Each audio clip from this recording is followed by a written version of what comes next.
جن لوگوں کو سزا ہوئی ابھی تک وہ ان کو اس ناکامی پہ سزا دی گئی ہے کہ وہ ملٹری انسٹالیشن کو ڈیفینڈ نہیں کر سکے، کسی کو بغاوت پہ، میوٹنی پہ کسی کو پنش نہیں کیا گیا ابھی تک۔ دیکھیں دو باتیں اس میں، ملٹری نے تو اپنے اکاؤنٹیبلٹی کا پوری قوم کو بتا دیا کہ ان کے ہاں سسٹم ہے اکاؤنٹیبلٹی کا، انہوں نے اپنی اکاؤنٹیبلٹی کر لی ہے، انہوں نے میسج دے دیا۔ اب یہ ہم پر ڈپینڈ کرتا ہے کہ ہم ایسے لوگوں کا کیا کرتے ہیں۔ ہم سے مراد پاکستان کی گورنمنٹس ہیں، ہمارے ادارے ہیں جس میں میڈیا ہے، جوڈیشری ہے،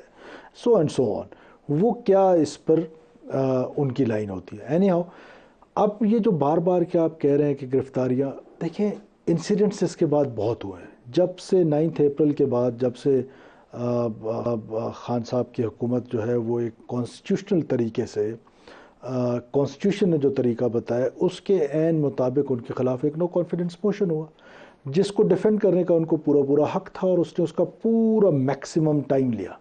جو کانسٹیٹیوشن کے اندر ٹائم فریم تھا وہ پورا ٹائم انہوں نے لیا ٹو ڈیفینڈ دیٹ۔ آپ سمجھتے ہیں حراست کے دوران دوسری گرفتاری درست ہے؟ جی ہاں بالکل، میں اس پر آ رہا ہوں جی۔ اب آپ دیکھتے ہیں کہ بہت سارے انسیڈنٹس ہوتے ہیں، ہر انسیڈنٹ ریکارڈ پہ آتا ہے، ایک سسٹم کے تحت آتا ہے، اس میں پالیسی میکرز کا کوئی تعلق نہیں ہوتا ہے کہ ہم روزانہ بیٹھ کے کوئی پولیس کو ڈائریکشنز دیتے۔ پولیس اپنا کام کر رہی ہے، ایف آئی اے اپنا کام کر رہی ہے، وہ جو جتنے واقعات ہوئے ہیں وہ ان اٹینڈڈ نہیں چھوڑے جا سکتے، ان میں گرفتاری ہوگی ہے، پھر پاکستان کی عدالتیں کام کر رہی ہیں،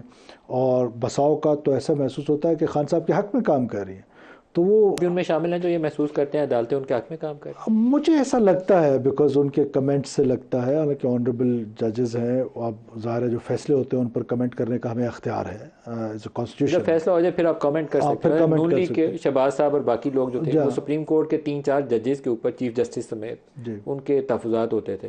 نقوی صاحب کے اوپر، اعجاز الحسن صاحب کے اوپر، یہ منیب صاحب کے اوپر، بندیال صاحب کے اوپر، وہ کہتے تھے کہ یہ بیٹھیں گے نا بینچ میں، یہ ہمارے خلاف ہی فیصلہ جانا ہے، یہ پی ٹی آئی کے حق میں جائے گا۔ تو آپ بھی یہ محسوس کرتے ہیں؟ نہیں دیکھیں، میں تو ان سب آنریبل جج صاحبان کا آپ نے نام لیا ہے، سارے بڑے، ہمارا تو بالکل ان کے ساتھ کوئی دیر از نتھنگ، ایون کوئی ایسا اسکول آف تھاٹ بھی نہیں ہے، ہم نہیں سمجھتے، لیکن بسا اوقات فیصلے جو آتے ہیں وہ ایسا محسوس ہوتا ہے کہ وہ کہتے ہیں نا accused is the darling of court,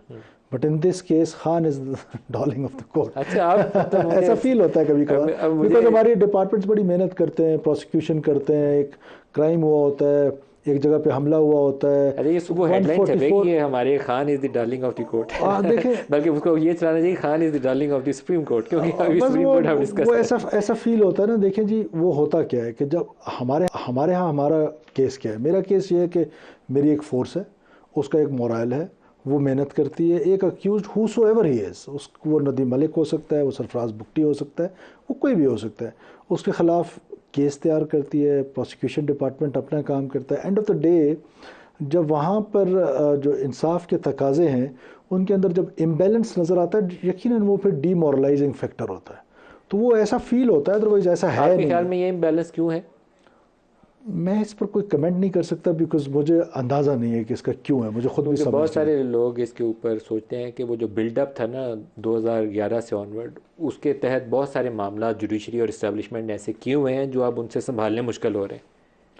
دیکھیے، اس میں تو کوئی دو رائے نہیں ہے کہ ہمارے ہاں جوڈیشل ایکٹیویزم کے ہیں، جوڈیشل کلٹ کے ہیں، سملرلی اسٹیبلشمنٹ کا جو رول کیا ہے وہ پاکستان کی پولیٹکس میں اس کا ایک وائٹل رول رہا ہے، اور اس رول میں بسا اوقات آپ کچھ ایسے فیصلے کر دیتے ہیں جن کے نتائج آپ دیر پا بھگت رہے ہوتے ہیں۔ تو میں سمجھتا ہوں کہ یہ کوئی ایسا ہی ہے کہ آج جس طریقے سے ایک پولیٹیکل وائلنس جو ہے، اگر یہ پی ٹی وی پہ جب حملہ ہوا تھا، اگر اس وقت اس کو کاؤنٹر کر لیا جاتا، پی ٹی وی بھی ایک نیشنل ادارہ تھا، سر اس وقت تو کی شاید اسٹیبلشمنٹ کی یہ مرضی تھی۔ اب ظاہر ہے ہم اس وقت افیئرز میں نہیں تھے، مجھے اندازہ نہیں ہے، لیکن باہر بیٹھ کے ایسا ہی فیل ہوتا تھا۔ لیکن پارلیمنٹ اور پی ٹی وی اسٹیشن والے معاملے کے اوپر اگر اس وقت کی اسٹیبلشمنٹ بیک نہ کرتی اس پروسیس کو اور اس کو وہیں روک دیتی، تو آج یہ جی ایچ کیو پہ، کور کمانڈر ہاؤس پہ حملہ نہ ہوتا۔ This is what my point is. تو اسی لیے آج جو جی ایچ کیو پہ حملہ ہوا ہے یا کور کمانڈر ہاؤس پہ اگر ہم نہ روکیں تو کل یہ کہیں اور حملہ ہو جائے گا۔ تو اس کو روکنے کے لیے جو بھی کلپرٹس ہیں، واسطہ یا بل واسطہ، دونوں چیزیں اس میں دیکھی جائیں گی کہ جو آرگنائز سازش ہوئی ہے کیسے ہوئی ہے، اس کو انفولڈ کیا جائے گا، مزید اس پہ محنت کی جائے گی۔ یہ ان کو سپیئر کرنے کا میں سمجھتا ہوں کہ جو ہمارے ہیروز کے ساتھ جو انہوں نے کیا ہے، قومی ہیروز کے ساتھ، کرنل شیر خان شہید جو ہے، انڈین آرمی اس کے لیے نشان حیدر کی ڈیمانڈ کرتی ہے۔ What a brave man he was. اس نے پوری دنیا میں ملٹری ہسٹری میں اس نے ایک ریکارڈ قائم کیا ہے اور آپ اس کے مجسمے کے ساتھ یہ کام کرتے ہیں.